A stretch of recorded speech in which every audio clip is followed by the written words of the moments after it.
23 கோடி ரூபாய்க்கு மேல போன நம்முடைய வெங்கடேஷ் ஐயர் இப்ப சக்க சக்க சக்க சக்க சக்கன்னு இறங்கி 7 கோடி ரூபாய்க்கு வந்து இறங்கி நின்றுருக்காரு. எஸ் ஆனாலுமே அது சூப்பர்பான ஒரு பணம் தான்.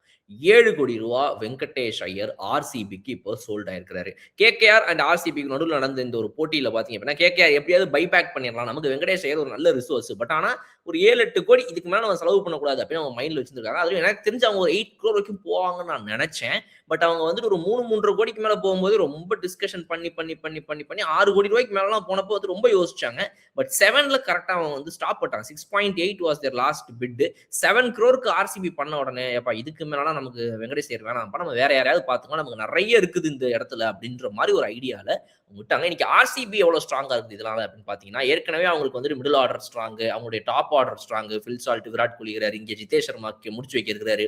இதுக்கு நடுவுல வந்து இவங்களுக்கு எந்த இடத்துல வேணாலும், எப்படி வேணாலும் வெங்கடேஷ் ஐயரை யூஸ் பண்றதுக்கு ஒரு அதுவும் பவுலிங்கும் பண்ண தெரிஞ்ச ஒரு ஆல்ரவுண்டர்ன்றனால RCB is looking much stronger with Venkatesh Iyer. இப்போ அந்த ஒரு 23 கோடி ரூபாய்க்கு மேல இருந்த அந்த ஒரு பிரஷர்லாம் இல்ல. ஸோ இந்த சீசன் இன்னும் சூப்பரா விளையாடலாம். மத்த டீம்ல இருந்து ஆர்சிபிக்கு வந்து அவங்க திடீர்னு நல்லா விளையாடுவாங்கன்ற ஒரு விஷயம் எப்பவுமே இருந்துச்சு. இப்போ ரீசென்ட்டா ஒரு 2, 3 வருஷத்துல. அது வந்து இவருக்கும் நடக்கும் அப்படின்ற நம்பிக்கை எனக்கு இருக்குது.